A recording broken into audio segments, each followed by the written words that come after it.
La Royal Air Force est considérée comme l'une des meilleures aviations de combat au monde. Même si elle possède quelques lacunes en raison de sa petite taille, elle compense largement cet inconvénient par la qualité de l'entraînement de ses aviateurs, ce qui permet à la Royal Air Force d'apporter une contribution significative dans la résolution des conflits où qu'ils puissent survenir. Aujourd'hui, les capacités de combat de la Royal Air Force résident dans les variantes de ces trois avions principaux. Le Tornado, dont la version F3 a en charge la défense aérienne, tandis que la version GR4 apporte à la Royal Air Force ses capacités de bombardement.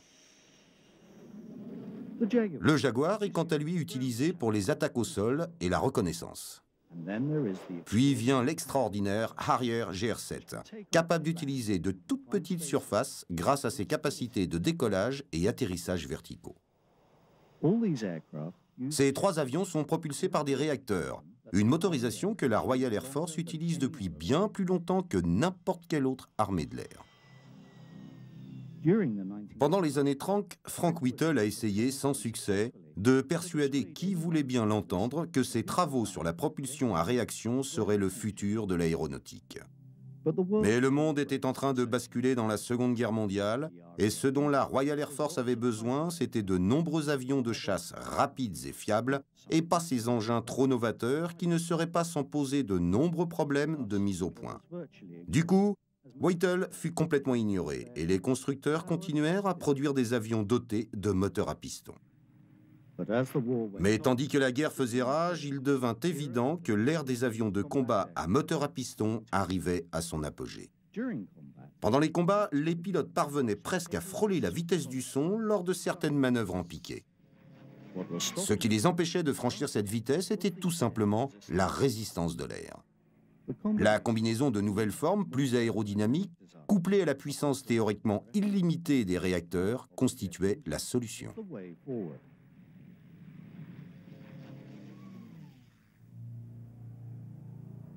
La Luftwaffe a été la première aviation à introduire un jet dans ses rangs, le Messerschmitt Me-262. Ses ailes en flèche, son nez pointu et surtout ses deux turboréacteurs lui permettaient de surclasser même les plus récents avions de combat conventionnels. Mais en 1944, l'intensité des bombardements alliés rendait la production et l'acheminement des matières premières très difficiles pour l'Allemagne. Du coup, le Me-262 ne put jamais atteindre son plein potentiel opérationnel.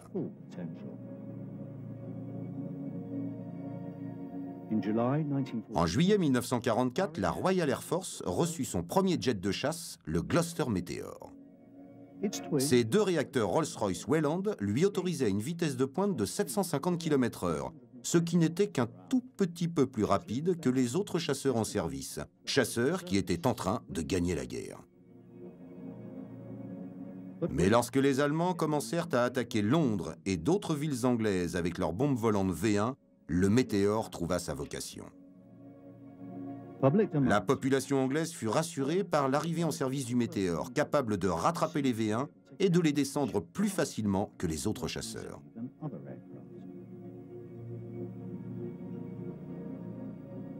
À la fin de la guerre, les missions du Météore avaient été étendues à la reconnaissance et à l'attaque au sol. Les jets étaient bien adaptés à ces missions, puisque désormais, le pilote bénéficiait d'un bon champ de vision vers l'avant, une fois débarrassé du moteur et de son hélice.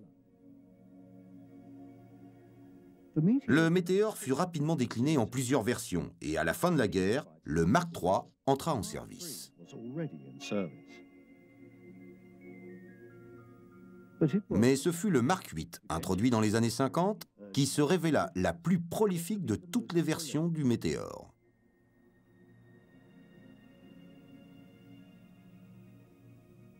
Les nouveaux Rolls-Royce Derwent délivraient significativement plus de puissance avec une poussée de 1500 kg chacun. Le Météore atteignait ainsi des vitesses de l'ordre de 1000 km/h.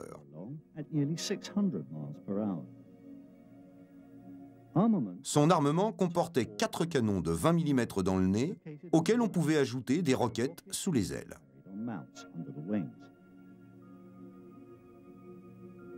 Et bien que la Royal Air Force, comme toutes les autres forces armées, ait vu ses forces réduites à la fin de la guerre, il y eut quand même 32 escadrons de première ligne et 11 escadrons auxiliaires dotés de météores. Le météore joua un rôle crucial en permettant à la Royal Air Force, ainsi qu'à d'autres aviations, d'entrer dans l'ère du jet, permettant alors à une nouvelle génération de pilotes de se familiariser avec les hautes vitesses et les exigences de ce nouveau mode de propulsion.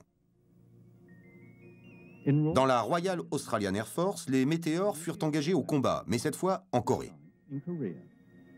Ce conflit vit par ailleurs aussi l'arrivée d'une nouvelle génération de chasseurs à aile en flèche, capables de dépasser la vitesse du son. Face aux F-86 Sabre et aux MiG-15 soviétiques, le météore semblait issu d'une toute autre époque. Mais cet avion fut maintenu en service en Angleterre jusqu'au début des années 60, où il avait évolué vers la chasse nocturne. Les versions NF-11, 12, 13 et 14 nécessitaient un équipage de 2 hommes, mais restaient très similaires au Mark 8, bien que notoirement plus lents.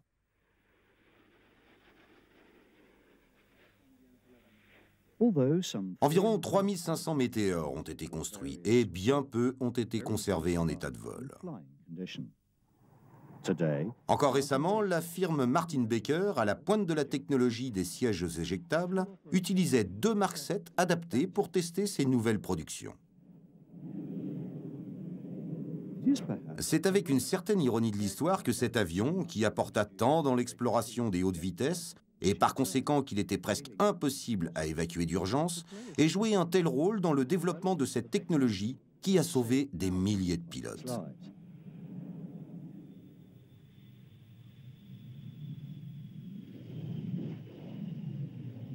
Arrivé trop tard pour participer à la Seconde Guerre mondiale, le de Havilland Vampire joua également un rôle important dans les premières années jet de la Royal Air Force.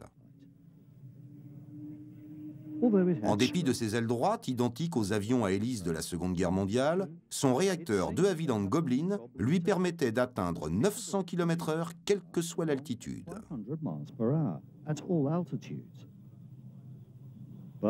Mais c'est sa forme bipoutre qui le rend si parfaitement reconnaissable.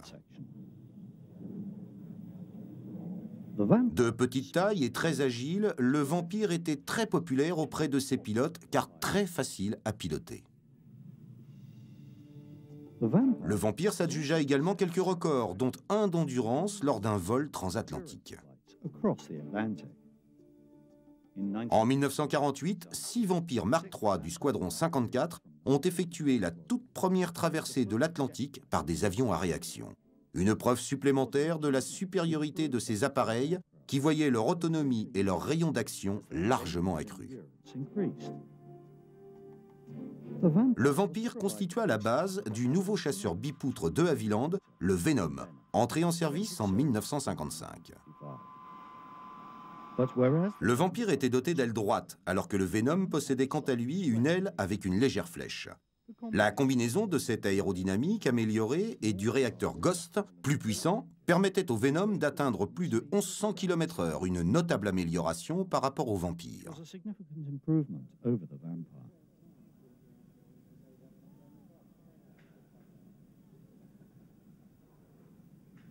Pour les versions NF2 et NF3 de chasse de nuit, le Venom accueillait un second membre d'équipage qui s'occupait du radar placé dans le nez, agrandi pour l'occasion. Les Venoms de chasse nocturne ont été fournis également à la Fleet Air Arm comme chasseur tout temps. La Fleet Air Arm, l'aviation embarquée anglaise, est entrée dans l'ère de la réaction beaucoup plus tard que la Royal Air Force. Son premier jet, le Supermarine Attacker, à train classique, ne fut pas un triomphe. Mais il joua un rôle substantiel en initiant la marine anglaise à utiliser les avions à réaction à partir des ponts d'envol de ses porte-avions. Le Venom souffrait néanmoins de quelques défauts, essentiellement de la fragilité de sa crosse d'appontage. De nombreux Venoms, n'ayant pas réussi à apponter correctement en raison de la défaillance de cette pièce vitale, ont dépassé le pont du navire et se sont écrasés en mer. Le Hawker Seahawk fut une étape essentielle des progrès de l'aéronavale anglaise. La Navy avait enfin réceptionné un chasseur suffisamment polyvalent pour assurer la défense aérienne de la flotte, ainsi que les missions d'attaque, tout en étant assez solide pour les délicates opérations embarquées. Motorisé par un Rolls-Royce Naine, il pouvait juste atteindre la vitesse de 1000 km/h au niveau de la mer. Un important réservoir de carburant était placé à l'arrière du fuselage, autorisant une autonomie de 1400 km lorsqu'on ajoutait à l'avion ses réservoirs externes supplémentaires. Mais si les nouveaux jets de la marine devenaient plus rapides que leurs prédécesseurs à hélice, ils grossissaient et s'alourdissaient de plus en plus. Lancer ces avions et les faire atterrir sur le pont d'un navire devenait de plus en plus délicat en raison de la petite taille des porte-avions britanniques. Une avancée spectaculaire eut lieu en 1952, avec l'introduction de la catapulte à vapeur. Cette invention anglaise constituait en fait à prélever, pour la catapulte, la vapeur sous pression sur le circuit des machines de propulsion du navire. La puissance supplémentaire ainsi offerte pour le catapultage permettait d'envisager de futurs avions embarqués plus grands et emportant un armement plus important. Mais ces avions présentaient aussi leur lot de nouveaux problèmes, essentiellement lors de l'appontage. Si les pilotes appréciaient la stabilité et la visibilité apportées par les avions à réaction, ces engins étaient plus lourds et avaient donc des vitesses d'approche plus élevées. Les systèmes de sécurité habituels devenaient totalement inadaptés. La solution vient d'une nouvelle innovation anglaise, le pont oblique. C'est l'US Navy qui, très rapidement, remarqua le potentiel de cette idée. Et dès 1952, des essais furent conduits sur l'USS Antietam. L'Antietam était un porte-avions de la classe Essex, similaire en taille au HMS Eagle, alors le plus gros porte-avions anglais de l'époque. L'introduction du pont oblique supprimait la nécessité des barrières d'arrêt et le risque de collision avec les avions garés à l'avant du pont.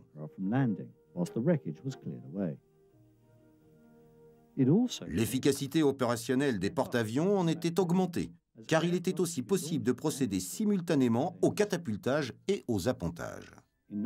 En 1956, les Seahawks de 6 squadrons de la Fleet Air Arm ont participé aux opérations sur Suez, en attaquant les aérodromes égyptiens escortés par des Venom. Alors que la marine anglaise commençait à maîtriser la réaction, la Royal Air Force recevait le premier d'une toute nouvelle génération de jets. La guerre de Corée, qui avait commencé en 1950, alarma l'Occident. Cette guerre préfigurait en effet ce qui pourrait se passer en cas de conflit plus important.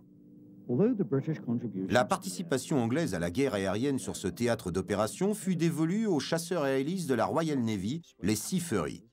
L'arrivée des chasseurs modernes F-86 Sabre et surtout MiG-15 russes obligea les Britanniques à renforcer leur aviation.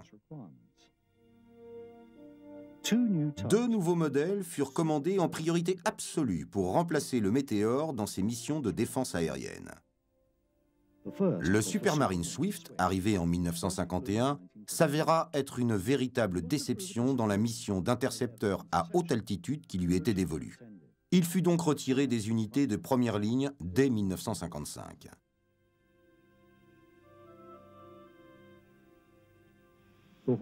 Le Hawker Hunter, entré en service dans la Royal Air Force en 1954, se révéla quant à lui une véritable réussite. Dès 1956, 15 escadrons de la Royal Air Force furent équipés de la version F6, qui sera la variante la plus produite du Hunter. La puissance du Hunter lui était fournie par un Rolls-Royce Avon de 5000 kg de poussée. Ses formes aérodynamiques et sa puissance lui permettaient même de franchir le mur du son, toutefois en léger piqué, une grande première pour un avion de construction anglaise.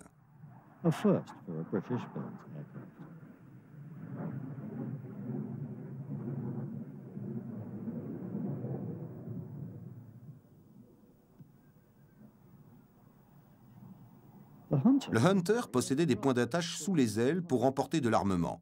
Ainsi, ces 4 canons de 20 mm situés sous le nez purent être complétés par le premier missile air-air anglais, le Fairey Fireflash.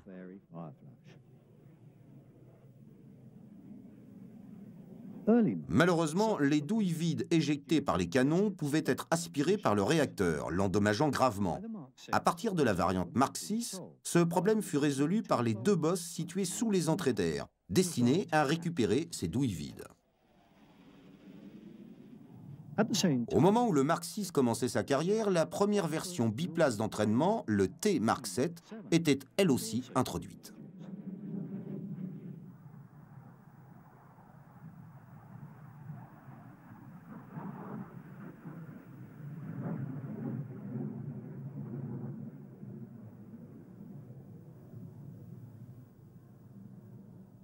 « 1972 Hunter ont été produits dans de nombreuses versions jusqu'en 1966. Preuve des qualités de cet avion, il fut utilisé par 22 forces aériennes à travers le monde et pour certaines jusque dans les années 90.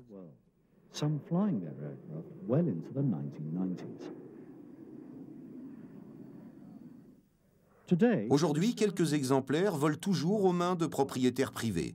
Ils sont visibles souvent lors de meetings et rappellent ce que fut l'âge d'or de la réaction.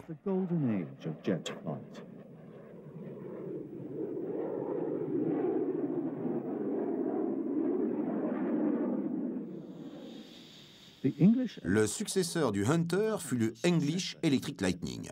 Le Lightning était une nouvelle étape technologique importante, car avec lui, la Royal Air Force passait d'un coup de chasseur subsonique à un avion capable d'atteindre Mach 2.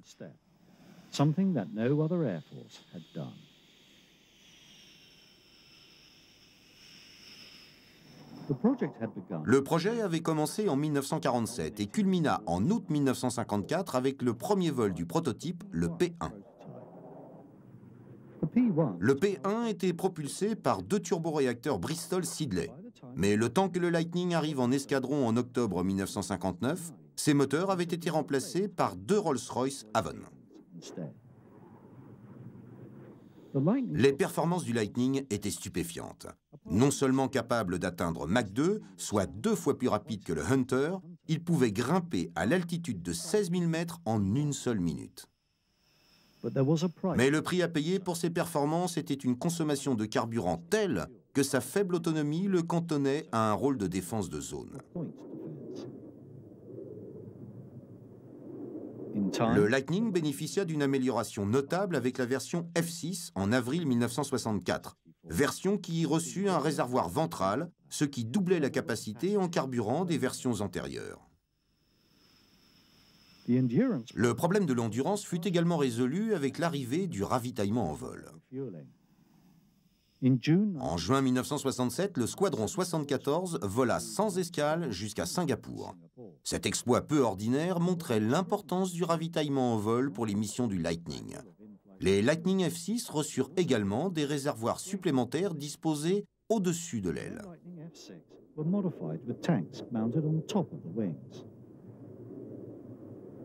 Le ravitaillement en vol avec un Lightning demandait de l'entraînement, étant donné que la perche n'était pas dans l'axe de l'avion. Le Lightning a aussi été le premier chasseur anglais à recevoir un système d'armes complet, missiles et radars intégrés. Le radar, monté dans le nez, était seulement capable de repérer ses cibles vers l'avant.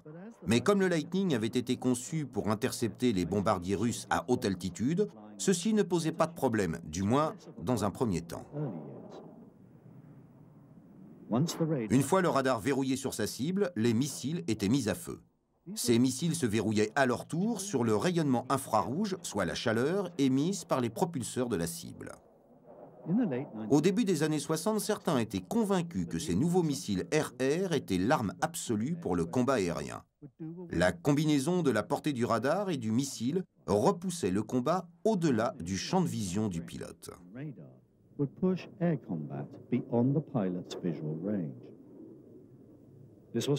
Ceci était particulièrement important si le Lightning arrivait à remplir sa mission principale, détruire en vol les bombardiers nucléaires soviétiques.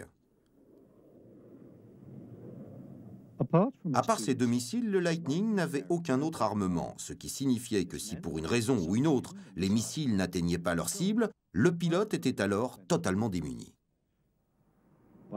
Lorsque la version F6 arriva, les pilotes avaient enfin récupéré des canons. 2 Aden de 30 mm avaient été montés dans une nacelle ventrale.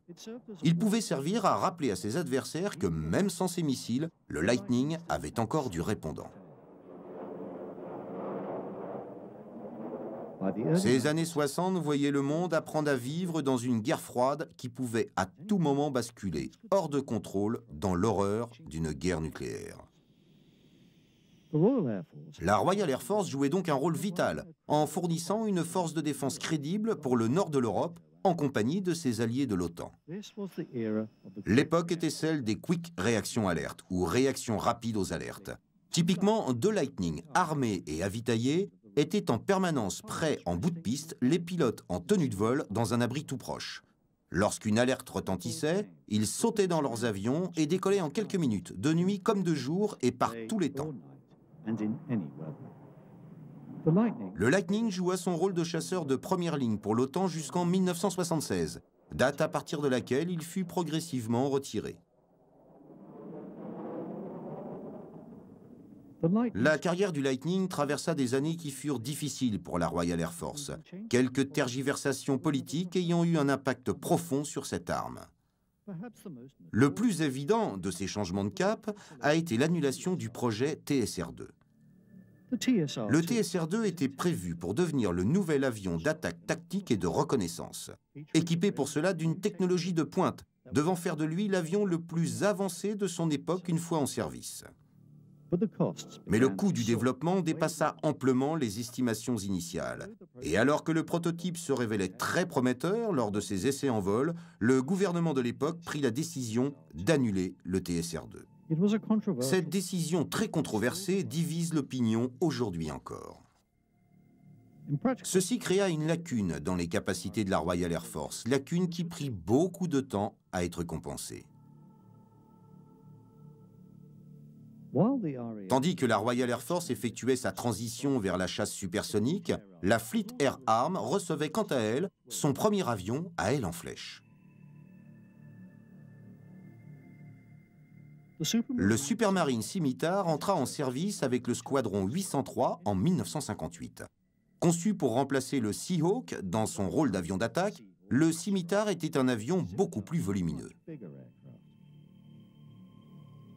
En plus de ses 4 canons Aden, le Scimitar pouvait emporter jusqu'à 4 missiles air-air Sidewinder ou une bombe nucléaire. Mais en dépit de ses 2 Rolls-Royce Avon, le Scimitar restait un avion subsonique. De surcroît, cet avion connut une invraisemblable série d'accidents. Sur les 76 Scimitars construits, plus de la moitié ont été perdus accidentellement. Ceci était principalement la conséquence de l'emploi par la Royal Navy d'avions de plus en plus gros, de plus en plus rapides et de plus en plus lourds sur de petits porte-avions. Dans la seconde moitié des années 50, la Navy reçut le de Havilland Civicsson pour remplacer ses Venom en défense aérienne.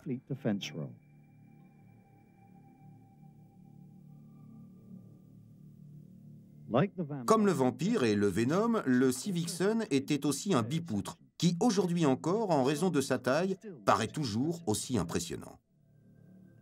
Les premiers appareils équipèrent 3 escadrons fin 1957. C'était le premier chasseur britannique dépourvu de canons et transportant uniquement des missiles. En 1965, les premières versions furent remplacées par la variante FAW2. Comme ses prédécesseurs, il s'agissait d'un intercepteur tout temps, mais à l'autonomie plus importante en raison de réservoirs supplémentaires logés dans les poutres. Le Civicsson fut conservé en service jusqu'en 1972.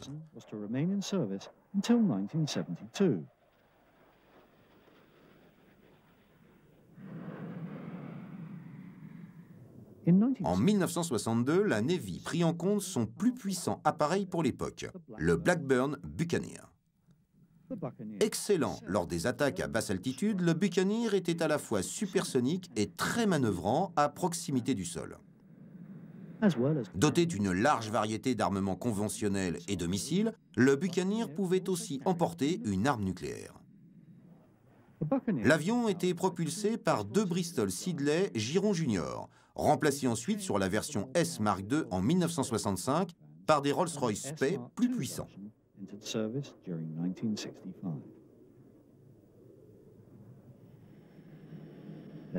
En 1969, les Buccaneers entamèrent une seconde carrière lorsque la Royal Air Force récupéra les avions retirés de l'aviation embarquée. Renommés S-2A, les Buccaneers compensèrent l'annulation du TSR-2. Ils se sont révélés très efficaces dans leur mission d'attaque ou de reconnaissance à longue distance et à très basse altitude. En tout, la Royal Air Force commanda 42 Buccaneers et hérita de 60 avions supplémentaires provenant de la Fleet Air Arm. Le Buccaneer n'était pourtant qu'une manière de compenser provisoirement certains manques. Le rôle de la Royal Air Force avait évolué dans les années 60, passant du rôle purement stratégique d'une force nucléaire vers des missions tactiques avec un armement plus conventionnel. De nouveaux avions étaient donc nécessaires pour ces nouvelles exigences. En 1969, le plus original des avions à avoir jamais été utilisé par la Royal Air Force entrait en service au Squadron 1, le Harrier GR1. L'originalité du Harrier est de pouvoir décoller et atterrir verticalement, ce qui en fait l'avion idéal pour l'appui tactique avancé. L'aventure de cet avion exceptionnel commence en 1957 par une initiative privée de Hawker de construire un avion d'attaque autour du tout nouveau réacteur Bristol Pegasus. Ce moteur a été conçu pour que sa poussée passe par 4 buses mobiles, ce qui assure ainsi la sustentation, même pour un avion à voilure fixe. Du coup, ce nouvel appareil disposait d'un grand potentiel pour épauler les forces terrestres, puisque capable d'être mis en œuvre à partir de zones improvisées toutes proches de la ligne de front. Les premiers Harriers de la Royal Air Force entraient en service en juillet 1969. À ce moment, plusieurs nations, dont la France, l'Allemagne et les USA, portaient un grand intérêt au développement de cet avion. Après des essais intenses sur terre et sur mer, l'US Marine Corps fut autorisé à commander ses premiers 102 Harriers, dynamisant ainsi le programme.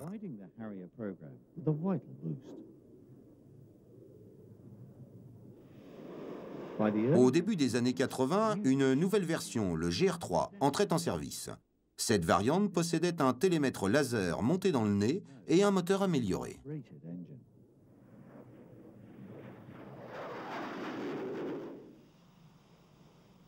Simultanément, la Fleet Air Arm commençait à recevoir ses premiers exemplaires du Sea Harrier. Le Sea Harrier était différent sur de nombreux points de ses homologues de la Royal Air Force. Par exemple, son nez était élargi pour accueillir un nouveau radar et le cockpit était rehaussé pour à la fois recevoir une avionique récente tout en apportant une meilleure visibilité aux pilotes. Comparé aux avions embarqués précédemment, le Harrier possède une envergure beaucoup plus courte, ce qui lui permet d'opérer à partir de petits porte-avions, voire même d'autres navires.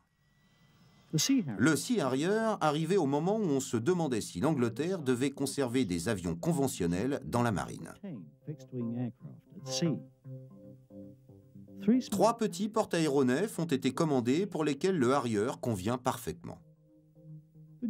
Ces nouveaux navires possèdent un pont d'envol radicalement différent, avec une rampe permettant au Sea Harrier de décoller avec une charge plus lourde, tout en utilisant une longueur de pont très courte. Mais le Harrier était tout juste devenu opérationnel lorsque l'Argentine envahit les îles Malouines le 2 avril 1982. Il s'ensuivit une lutte acharnée pour leur souveraineté. Le gouvernement britannique de Margaret Thatcher ne voulut pas céder et une force expéditionnaire fut mise sur pied en urgence pour confirmer l'exigence anglaise d'un retrait des forces argentines. Sans support aérien, le corps expéditionnaire n'avait aucune chance et une force de 20 Sea Harrier et Harrier GR3 de la Royal Air Force fut embarquée sur les porte-aéronefs Invincible et Hermès en route vers l'Atlantique Sud. Ils furent un peu plus tard rejoints par 8 appareils supplémentaires. La campagne devait être un test difficile pour ces avions encore non éprouvés au combat. Contre eux, l'Argentine déployait une aviation puissante, composée de Skyhawk américains, de Dagger d'origine israélienne et de Mirage. Le 21 mai, les troupes anglaises établirent une tête de pont dans la baie de San Carlos. Sous les attaques répétées de l'aviation argentine, ils purent tenir bon grâce aux Harrier, qui abattirent 13 chasseurs ennemis pour la perte d'un seul Harrier GR3. for the loss of one Harrier GR3.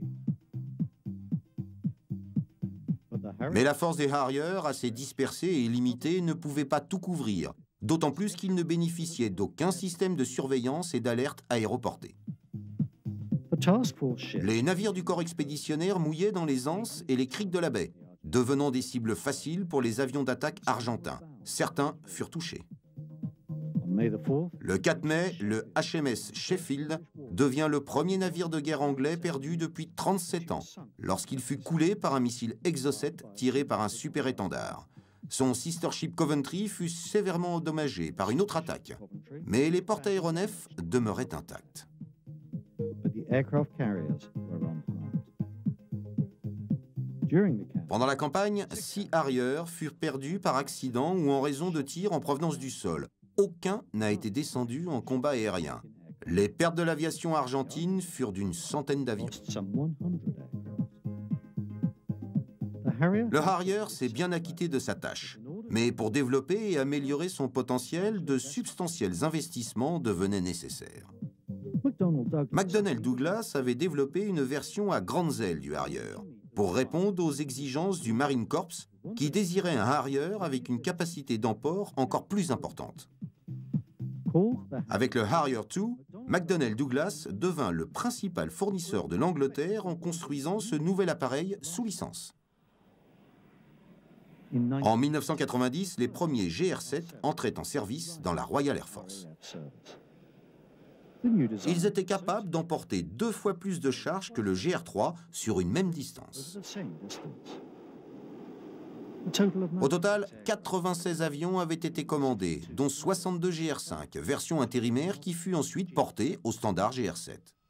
Le GR7 est équipé d'un FLIR, ou visualisation par infrarouge, qui, couplé à des lunettes de vision nocturne, autorise le vol de nuit à très basse altitude.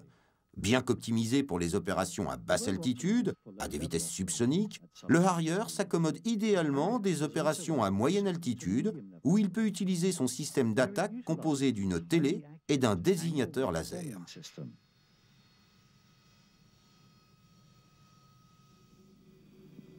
Même équipé d'une technologie de pointe, le Harrier demeure un appareil polyvalent pouvant être déployé proche des zones d'opération, une capacité qui est régulièrement utilisée pendant les exercices militaires.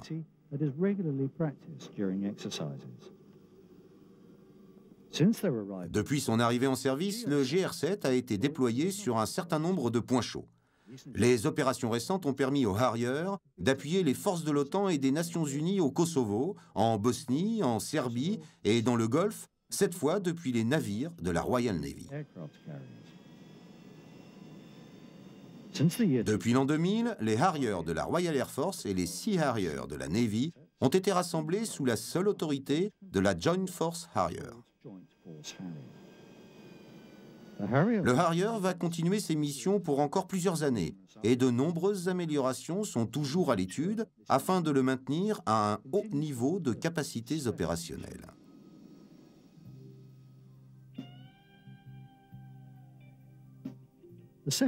Le CP4 Jaguar a été conçu pour satisfaire les demandes franco-anglaises en 1965 pour un avion d'entraînement avancé et d'attaque. Après un développement prolongé, a émergé un avion bien plus puissant que ce qui avait été envisagé à l'origine.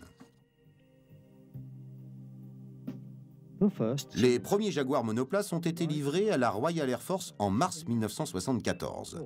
En moins de 2 ans, 8 escadrons de première ligne avaient reçu leur Jaguar.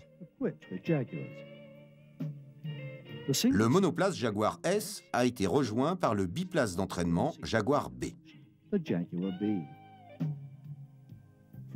Le Jaguar se montra particulièrement efficace dans son rôle de chasseur-bombardier, mission pour laquelle il possède un système de navigation fiable et un télémètre laser.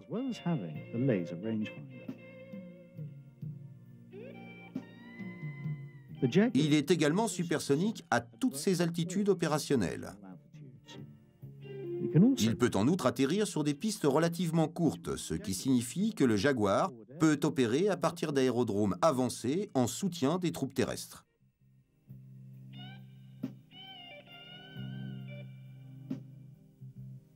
in the last few Ces dernières années, les Jaguars de la Royal Air Force ont subi un programme de modernisation majeur et désigné Jaguar GR3 ou T4 pour les biplaces. the upgrade Cette modernisation comprend une avionique moderne comportant un GPS, un système de navigation avec référencement de terrain, des jumelles de vision nocturne, un collimateur de casque et de nouveaux écrans tête haute et tête basse dans le cockpit. Ici, nous avons les deux canons Aden de 20 mm. Le Jaguar en a deux, un de chaque côté. Ceci est la partie principale de l'arme, qui se prolonge vers l'avant avec le canon. Les munitions sont dans un compartiment au-dessus. Elles descendent et sont percutées, les douilles vides étant éjectées par l'arrière. Nous avons 150 obus par canon et une cadence de tir de 20 obus à la seconde. Une rafale d'une seconde permet d'envoyer 40 obus sur la cible, ce qui n'est pas mal du tout. Mis à part les armes d'exercice, nous utilisons deux types d'obus principaux. Les obus perforants utilisés contre les cibles blindées et les HE, High Explosives, qui fonctionnent comme de petites grenades. Ils explosent à l'impact et saturent la zone comme une grenade à fragmentation. Une rafale d'une seconde de 40 obus de ce type sur une cible est très efficace. Le télémètre laser et détecteur de cible marquée se trouve dans le nez. Ce n'est pas un désignateur de cible. Il possède deux fonctions, la détection d'un faisceau laser et le calcul de distance. Le télémètre laser est la solution idéale pour larguer des bombes avec précision. Le faisceau laser est émis depuis cette boîte où il est envoyé vers la cible, puis se reflète sur elle. Le calculateur analyse le temps et calcule la distance. Il nous indique également la direction précise de l'objectif ainsi qu'une distance précise vers la cible. Il est alors possible de larguer les bombes avec une grande précision. Le faisceau laser n'est pas sans danger. Il peut causer de graves lésions oculaires jusqu'à 7 miles de distance. Nous devons donc être extrêmement prudents lorsque nous l'utilisons. Si nous avons des forces spéciales au sol avec un désignateur, ils peuvent braquer le rayon qui reste invisible à l'œil nu vers la cible. Le détecteur de rayon va balayer de droite à gauche comme ceci et trouver le faisceau. En quelque sorte, il nous indique vers où nous diriger. Il va nous indiquer la distance et le moment où nous allons pouvoir larguer nos bombes.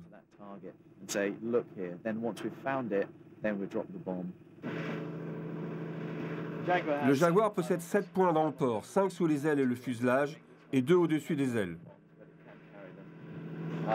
Sur ces 5 pylônes, il y en a 2 sous chaque aile et 1 sous le fuselage en point central. L'autonomie de l'avion est améliorée par les réservoirs supplémentaires, comme vous le voyez ici, sous les points intérieurs ou sous le point central.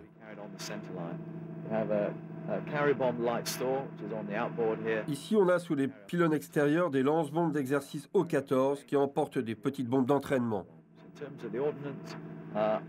En termes d'emport, la configuration standard est composée de 2 à 4 bombes de 1000 livres freinées ou lisses, ou bien 2 à 4 bombes à sous-munitions, et toujours un réservoir supplémentaire sous le point central. Sur ces points centrales, on peut avoir aussi les systèmes de défense comme le FIMAT.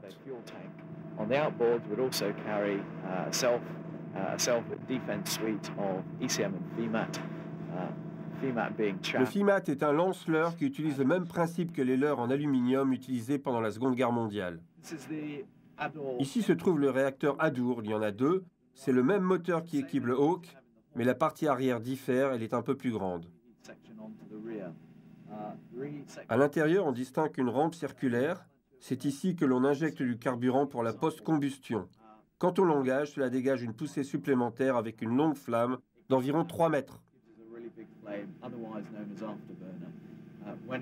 Le spectacle de la post-combustion et de cette longue flamme la nuit est quelque chose de vraiment impressionnant. Les tuyères que vous voyez là ont pour fonction de maintenir constante la pression à la sortie du réacteur. Quand on met les gaz, la pression à l'intérieur du réacteur augmente énormément et rapidement. Pour tâcher de maintenir cette pression à un même niveau, les pétales du réacteur s'ouvrent pour relâcher la pression. En fait, si on avait une pression à l'arrière du réacteur plus importante que dans les parties antérieures de la turbine, La poussée ne pourrait pas se faire et on aurait même des retours de flammes ou un phénomène de pompage sérieux.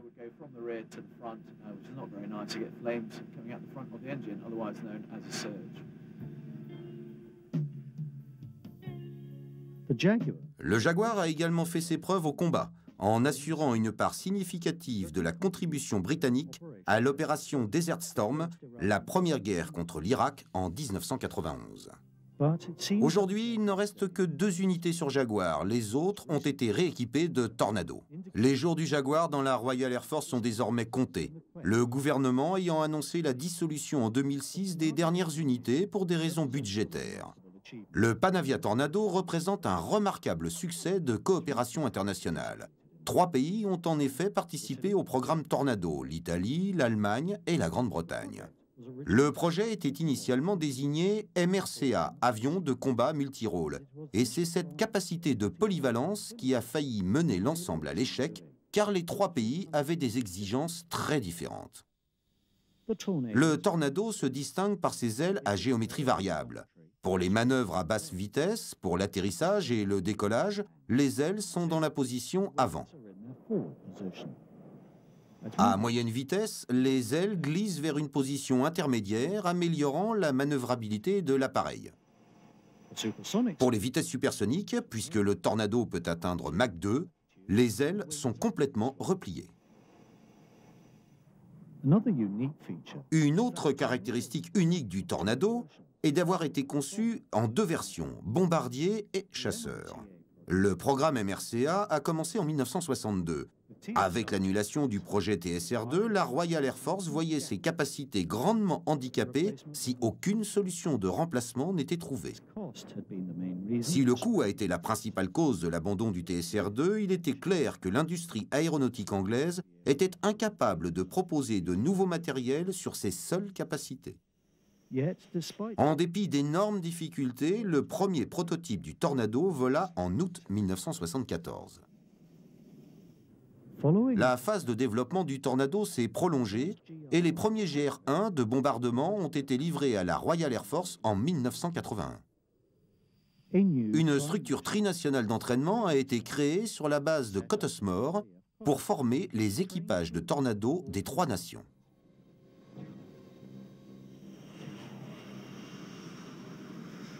Là, les équipages étaient entraînés aux bases des opérations sur Tornado avant de rejoindre les unités de transformation opérationnelle. Mais plus le Tornado avançait dans son développement, plus les exigences des forces aériennes divergeaient, conduisant finalement à la fermeture de la structure. Pour les équipages de la Royal Air Force, les missions opérationnelles sont constituées de vols à très basse altitude. Les collines d'Écosse et le Lake District sont régulièrement sillonnés par des tornados empruntant le fond des vallées après avoir effectué leurs attaques d'entraînement. C'est une technique qui a fait la réputation des équipages anglais et qui a prouvé son efficacité quand les tornados ont reçu le baptême du feu au cours de la guerre du Golfe en 1991. Il était essentiel que l'importante aviation irakienne soit neutralisée avant que la bataille terrestre ne commence. La Royal Air Force fut chargée de détruire les pistes des bases irakiennes avec les bombes JP-233 spécialement conçues pour cet usage. Les tornados ont lancé leurs attaques en prenant beaucoup de risques, au ras du sol, face à de véritables murs de tirs antiaériens. Et le prix à payer fut lourd. 5 avions ont été descendus dès les premiers jours. Mais une fois ce travail accompli, les tornados ont repris la campagne de bombardement plus sereinement en utilisant des bombes guidées laser depuis la moyenne altitude.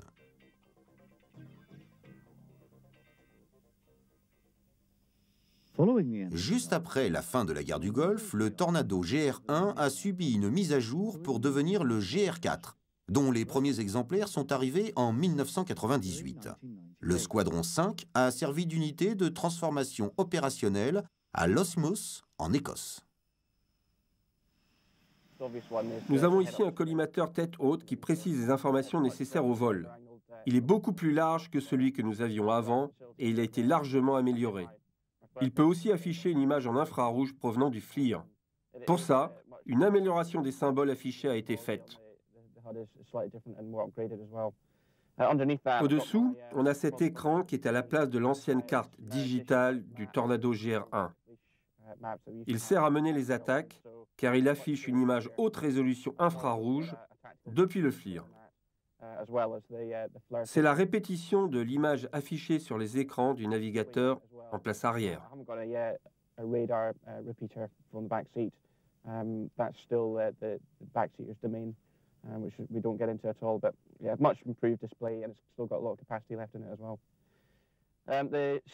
Le manche est lui aussi singulièrement différent de celui du GR1. Il possède des fonctions bien plus avancées. Nous avons la possibilité d'engager les systèmes de pilotage en nous référant au boîtier du directeur de vol. Cela nous permet de voler aussi bien en vol normal VFR que de passer en conditions de vol aux instruments. Nous avons aussi, toujours par rapport au GR1, la possibilité d'actionner le FLIR en appuyant sur un bouton.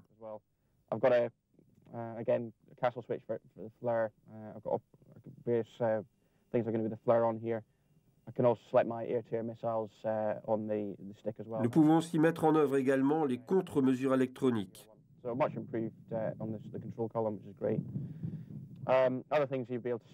Ce manche possède des fonctions bien plus avancées que ce que nous avions sur le GR1. Ici, les instruments sont disposés comme sur le GR1. Ces instruments sont aussi disponibles en place arrière, avec ici à gauche les instruments moteurs et à droite les jauges de carburant et l'indicateur de ravitaillement en vol. Sur la console de droite, nous avons le panneau d'alarme.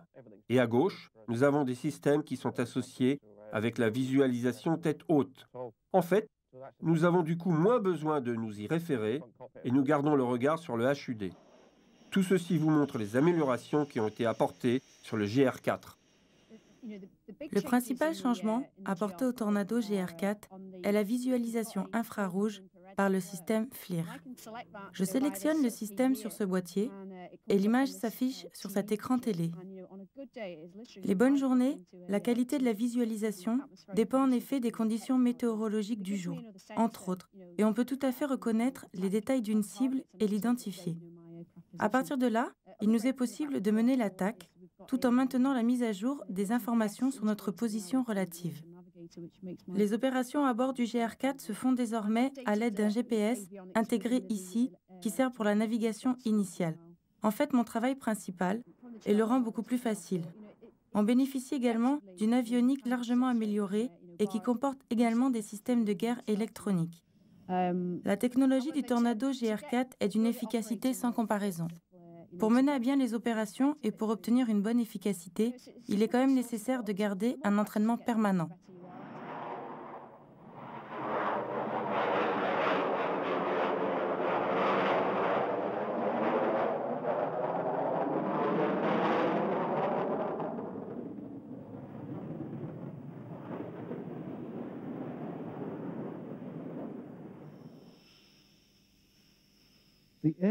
La version de défense aérienne, ou Tornado ADV, a été développée à partir du Tornado GR1 de bombardement et effectua son premier vol en octobre 1979. Jusqu'en 1986, c'est la première version intermédiaire F2 qui équipait la Royal Air Force jusqu'à ce que la version définitive F3 soit prête cette année-là. Équipé du radar Fox Hunter et de plus puissants réacteurs, l'avion a remplacé les vieux Lightning et Phantom pour la défense aérienne. La qualité essentielle du F3 est sa capacité à effectuer des patrouilles à longue distance de sa base de départ. Et ces patrouilles peuvent être étendues grâce au ravitaillement en vol. Dans son rôle d'intercepteur, le F3 peut recevoir en temps réel des informations via des liaisons de données sur les cibles en approche depuis les AWACS Sentry et ainsi pouvoir attaquer sans se servir de son propre radar, toujours très peu discret, et qui peut alerter l'ennemi. De la même façon, dans son rôle anti-radar, le F3 peut transmettre ces informations vers les Sentry ou les stations radar sur la position d'un site radar ennemi et servir de relais pour d'autres avions ou des forces terrestres.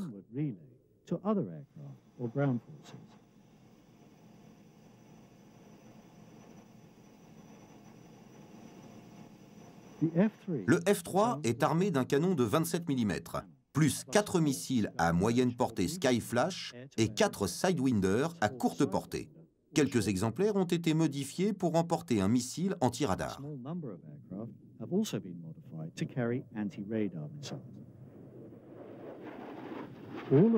Tous les avions de première ligne de la Royal Air Force sont en service depuis au moins 20 ans et ont déjà subi un bon nombre d'évolutions. Mais ceci ne peut pas être éternel. Bien sûr, 20 ans est une longue période en termes d'aviation, et la technologie a tant évolué qu'il faut porter au crédit de leurs qualités essentielles le fait que le Tornado, le Jaguar et le Harrier soient restés en service si longtemps.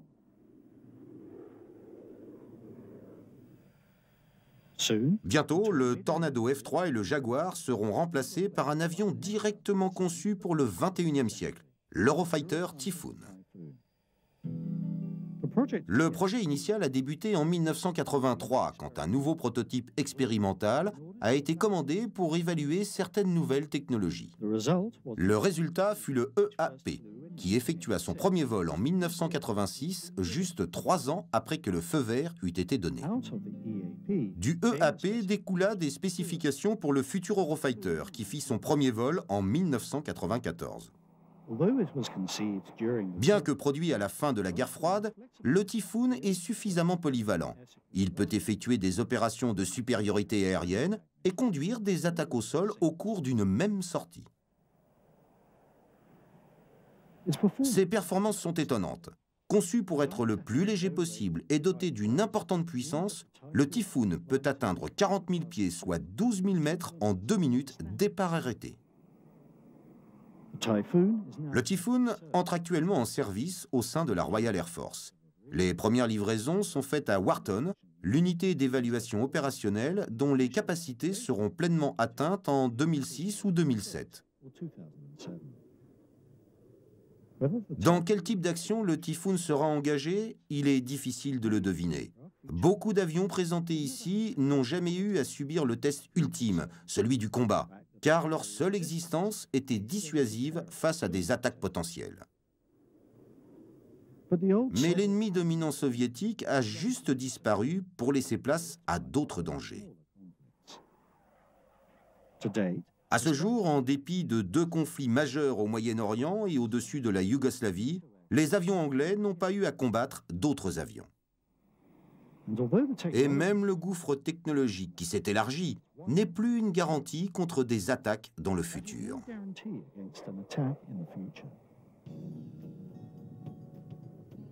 Le coût de développement grandissant d'avions nouveaux et incroyablement plus complexes signifie qu'il n'y aura plus jamais de jet anglais. Mais l'industrie britannique continuera sans doute à jouer un grand rôle dans la conception des avions du futur.